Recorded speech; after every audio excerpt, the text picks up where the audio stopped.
प्रशासनिक पदाधिकारी लगे हुए हैं, इन्हीं के द्वारा पदस्थापित किए पदाधिकारी लगे हुए हैं। इसमें कहना चाहता हूं कि उस हेलीकॉप्टर द्वारा किस प्रकार से क्या क्या चीजें लोग ले जा रहे हैं, क्या ला रहे हैं, उस संदेह के घेरे में है। जनता जानती है किस प्रकार की व्यवस्था बना करके लोग क्या करते होंगे, कोई नहीं कह सकता है, आप सभी लोग जानते हैं।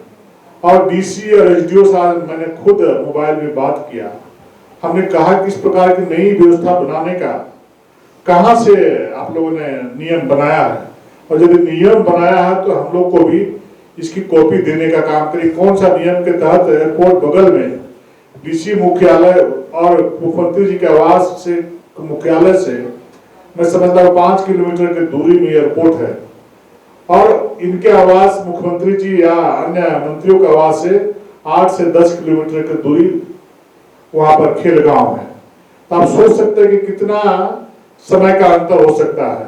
उसके बावजूद भी अलग से एयरपोर्ट में न जा करके खेलगांव में नया से लैंडिंग और टेक ऑफ का व्यवस्था कराना बिल्कुल संदेह के घेरे में है।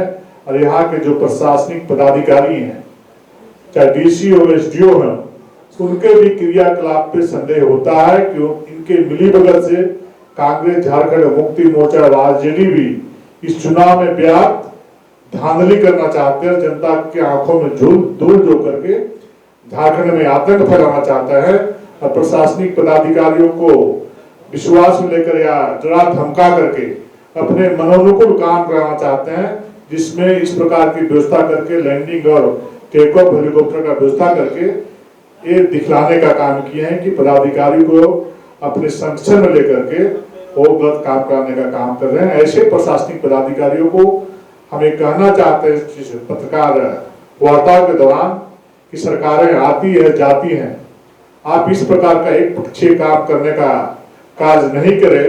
इसके अनेकों उदाहरण हैं कि इस प्रकार के पदाधिकारी जो सत्ता के संरक्षण में आकर के, उसके प्रभाव में आकर के यदि गलत काम करते हैं तो गलत काम का अंजाम एक न एक दिन बुरा होता है।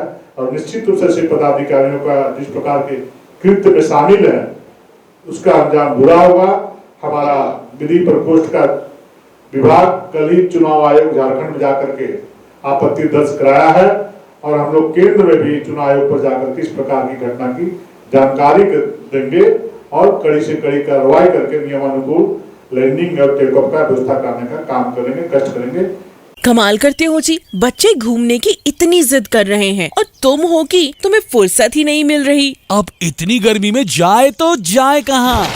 इस गर्मी में मस्ती और फन का आ गया है परफेक्ट डेस्टिनेशन वाइल्ड वादी, जहाँ है water park, bird park, flower park, trampoline park, amusement park, 250 feet लंबा, जिप लाइन और क्रिकेट स्टिमुलेशन का खूबसूरत नजारा। वाइल्ड वादी, 10 माइल चौक, रांची। वाइल्ड वादी यानी अनलिमिटेड फन और अनलिमिटेड मस्ती।